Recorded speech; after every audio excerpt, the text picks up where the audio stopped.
Fatih lima ughliqa wal khatim lima sabaq nasiril haqqi bil haqqi wal hadi ila siratikal mustaqim wa ala alihi haqqa qadrihi wa miqdaril azim, amma ba'd.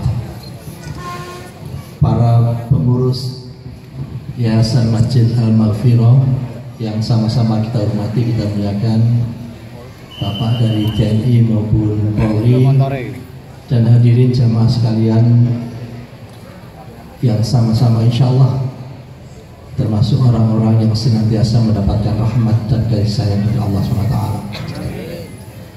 Sedikit saya ingin menambah apa yang disampaikan oleh Gus Ali tadi itu. Ada satu hukum yang namanya hukum 20-80. 20-80. Hukum ini dikeluarkan oleh seorang tokoh manajemen modern namanya Pareto. Orang kelahiran Prancis, tinggal di Italia, meninggalnya di Swiss. Dia menyampaikan begini: banyak sekali kesuksesan itu ditentukan oleh 20%. Atau banyak sekali kegagalan itu ditentukan oleh 20%. Dan banyak sekali aset orang 20% tadi itu meliputi 80%, sedangkan yang 80% orang itu hanya memiliki aset 20%. Wonge akeh tapi kekuasaannya, kepemilikannya cuma 20%. Tapi ada orang yang hanya 20% menguasai 80%, yaitu hukum Pareto. Pertanyaannya adalah, kalau kita ingin sukses, maka jangan jadi yang 80%, jadilah yang 20%. Persoalannya adalah gimana caranya supaya kita bisa menjadi yang 20% tadi itu. Dalam ilmu sosiologi itulah yang disebut dengan creative minority, yaitu kelompok kecil yang kreatif, dan itu yang menentukan kelompok besar itu. Dalam bahasa engineering, teknik, tidak ada ceritanya motor itu lebih besar dari mobilnya, tidak ada. Yang namanya motornya itu pasti lebih kecil dibanding dengan mobil, dan tidak ada yang namanya prosesor itu lebih besar dari komputernya, tidak ada. Prosesor itu pasti lebih kecil dibanding dengan komputernya, tetapi prosesor inilah yang sebenarnya menggerakkan komputer itu. Oleh karena itu, kalau kita ingin memanfaatkan tema Hijriah, yaitu berpindahlah dari 80% menjadi 20%. Bukan menghilangkan yang besar, tidak, tetapi berperilakulah seperti perilaku orang-orang yang 20% itu. Dasarnya sederhana. Kalau dalam bahasa Qurannya adalah kam min fi'atin qalilatin ghalabat mi'atan katsirah bi'idznillah. Banyak sekali sekelompok kecil itu bisa mengalahkan sesuatu yang besar karena izin Allah. Nah, izin Allah itu turun kalau kita mengikuti hukum-hukum yang telah ditetapkan oleh Allah. Itu yang pertama. Yang kedua, zaman itu pasti berubah, selalu berubah. Seseorang akan sukses kalau dia bisa mengikuti hukum yang berlaku di dalam zaman itu. Sekarang orang sering menyebut zaman informasi. Di dalam zaman informasi itu ada 3 hukum yang insya Allah kalau panjenengan semua mengikutinya akan diantarkan kesuksesan. Tetapi kalau kita tidak mengikutinya, itu sama dengan kita hidup di zaman modern, tetapi perilaku kita zaman dulu kala. Apa itu 3 hukum itu? Hukum yang pertama adalah hukum kecepatan. Itu diambil dari namanya hukum Moore. MOORE. Dia bilang, Pak Mur itu kalau orang elektro pasti kenal, setiap 18 bulan kecepatan perhitungan mesin komputasi, mesin perhitungan atau prosesor perhitungan itu naik 2 kali lipat dengan harga yang sama. Dulu panjenengan pernah punya komputer XT, itu harganya 3-4 juta. Berikutnya lagi ketemu AT, itu harganya pun juga 3-4 juta. Ketemu lagi Pentium dan seterusnya, harganya tetap, tapi kecepatan hitungnya melebihi. Artinya apa? Kalau kita ingin sukses di zaman sekarang, maka kita harus cepat di dalam menyelesaikan segala sesuatunya. Harus cepat. Kalau tidak, jablas kalah dengan yang lain. Hukum yang kedua yaitu hukum tentang pentingnya membangun jejaring. Tadi kalau dalam bahasanya Ghazali, banyak berkawan, mengurangi lawan, bahkan tiada lawan. Hukum itu dinamakan hukum Metcalfe. Rumusnya sederhana, R sama dengan setengah kali N kuadrat dikurangi N. Itu rumusnya. Kalau kita punya 2 titik, titik A sama titik B, maka hubungannya hanya 1, yaitu A dan B. Kalau kita punya 3 titik, A, B, dan C, maka hubungannya A ke B, B ke C, C ke A. Hanya 3. Tetapi kalau kita punya 4 titik, itu bukan lagi 4. A ke B, B ke C, C ke D, A ke E, C ke B. Ada diagonalnya. Kalau dimasukkan rumus tadi itu, kalau 4 kuadrat berarti 16, dikurangi 4 berarti 12, 12 kali setengah menjadi 6.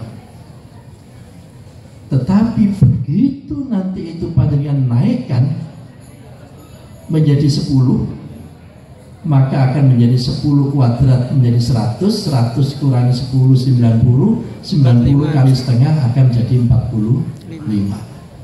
Jadi nambah 4 atau nambah 5 atau nambah 5, 6 kawan saja, itu tambahan hubungannya bisa menjadi 45. Jadi luar biasa.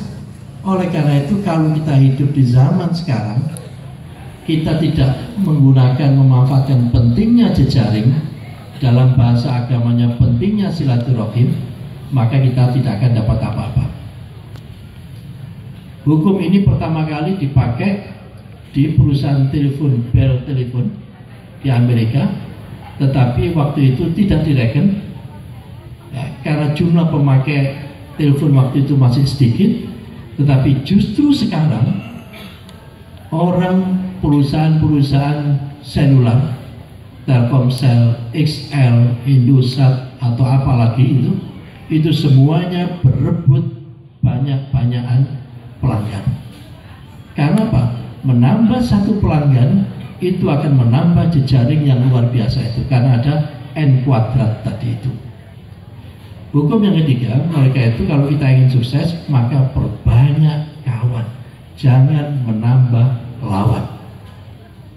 Itu hukum Metcalfe tadi itu. Hukum yang ketiga yaitu hukumnya Pak Croase. Dia penerima hadiah Nobel tahun 40-an. Dia bilang kalau kita ingin sukses maka lakukan yang namanya efisiensi. Efisiensi itu dalam bahasa agamanya anti kemubadiran. Yang tidak efisien itu sebenarnya sama dengan mubadir. Padahal mubadir itu kawannya setan. Oleh karena itu kalau kita ingin melakukan efisiensi, itu berarti kita anti kemubadiran.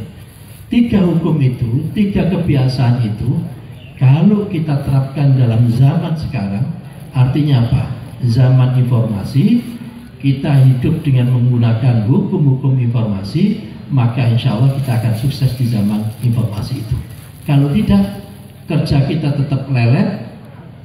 Yang kedua, kita tidak punya jejaring, tidak bisa menambah jejaringan. Yang ketiga, kita tidak efisien, habis kita.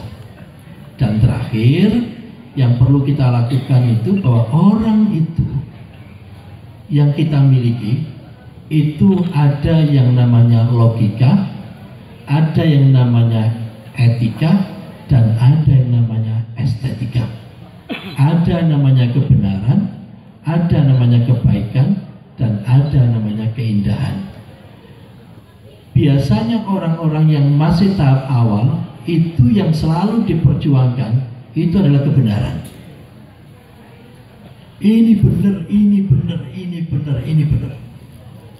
Tetapi jangan dilupakan, di balik kebenaran itu masih ada satu level lagi yang namanya kebaikan. Para wali itu levelnya bukan lagi pada urusan kebenaran. Kebenaran sudah selesai, tetapi dia menaik derajatnya pada kebaikan dan keindahan. Contoh misalkan Sunan Kudus, karena zaman waktu itu masih zaman Hindu-Buddha, maka penghormatan terhadap sapi itu, karena sapi itu termasuk hewan yang disucikan, maka kalau masa kurban tidak dengan sapi tapi dengan kerbau. Sama-sama benar, tapi ini lebih urusan kebaikan. Oleh karena itu tradisi kurban tidak dengan sapi tapi dengan kerbau itu masih ada. Karena apa? Karena menghormati orang lain tadi itu. Sampai naik atau kita naik kendaraan ketemu dengan lampu traffic light, hijau jalan, merah berhenti. Pada saat panjenengan hijau, ada orang yang merah tapi jalan. Panjenengan tabrak atau panjenengan rem? Rem. Kenapa? Meskipun panjenengan benar, dia salah, tapi tidak mau kita nabrak. Karena apa? Justru tidak baik. Oleh itu tidak apa-apa, meskipun dia itu salah dan saya benar, tidak akan saya tabrak. Karena ada yang kita perjuangkan, yaitu kebaikan. Nah, hijrah itu dalam satu pengertian yang lain adalah berpindahnya yang tadi saya sampaikan, yaitu yang pertama perubahan dari kebenaran menjadi kebaikan, kebaikan menjadi keindahan. Dengan 3 modal itu, yaitu modal hukum, yang pertama adalah hukum kecepatan, yang kedua adalah hukum jaringan, perbanyak kawan, dan yang ketiga hukum efisiensi, ditambah dengan kemampuan merubah dari kebenaran menjadi kebaikan, kebaikan menjadi keindahan. Insya Allah kita semua akan sukses. Dan terima kasih atas nama Yayasan Masjid Al-Maghfirah, namanya aja Al-Maghfirah, itu ada urusannya dengan istighfar tadi itu. Saya pernah menyampaikan di sini, kenapa kalau orang itu habis sholat kok yang dibaca dulu adalah istighfar, kok tidak alhamdulillah tapi istighfar. Pertanyaan itu pernah saya sampaikan kepada almarhum Yai Asrori. Beliau jawab begini, Yai, kenapa sih kalau orang itu setelah sholat kok yang dibaca istighfar? Jawaban Yai simpel sekali, maksud Pak Nur gak kerasa, maksud sampean gak kerasa. Saya jawab, sampun Yai, saya sudah paham. Jadi kalau kita itu sholat, kenapa habis sholat itu kita istighfar? Karena kita merasa bahwa selama kita sholat itu masih banyak yang tidak beres. Mulai takbir sudah tidak beres, ingat yang lain-lain, sampai salamnya pun juga masih campur yang lain-lain. Oleh karena itu wajiblah kita akan menjadi sempurna kita itu, karena kelalaian kita. Maka begitu salam selesai, yang kita ucapkan adalah istighfar dulu. Itulah kedahsyatan dari istighfar. Oleh karena itu mudah-mudahan tahun baru Hijriah ini menambah kecintaan kita untuk selalu beristighfar kepada Allah. Terima kasih, mohon maaf kalau khilaf. Wassalamualaikum warahmatullahi wabarakatuh. Marilah kita akhiri dengan bersama-sama bermunajat kepada Allah. A'udzubillahi minasyaitonirrajim. Bismillahirrahmanirrahim. Allahumma shalli wa sallim ala sayyidina Muhammad wa ala ali sayyidina Muhammad walhamdulillahi rabbil alamin. Allahumma ighfir lana dhunubana wa dhunub abaina wa dhunub ummatina wa dhunub azwajina wa dhunub jami'il muslimina wal muslimat wal mu'minin wa والمؤمنات الأحياء والأموات. اللهم ربنا ظلمنا أنفسنا وإن لم تغفر لنا وترحمنا لنكونن من الخاسرين. ربنا لا تزغ قلوبنا بعد إذ هديتنا وهب لنا من لدنك رحمة إنك أنت الوهاب. ربنا هب لنا من أزواجنا وذرياتنا قرة أعين واجعلنا للمتقين إماما واجعلنا للمتقين إماما. اللهم أرنا الحق حقا وارزقنا اتباعه وأرنا الباطل باطلا وارزقنا اجتنابه. اللهم ربنا آتنا في الدنيا حسنة وفي الآخرة حسنة وقنا عذاب النار وادخلنا الجنة مع الأبرار يا عزيز يا غفار يا رب العالمين. سبحان ربك رب العزة عما يصفون وسلام على المرسلين والحمد لله رب العالمين. الفاتحة.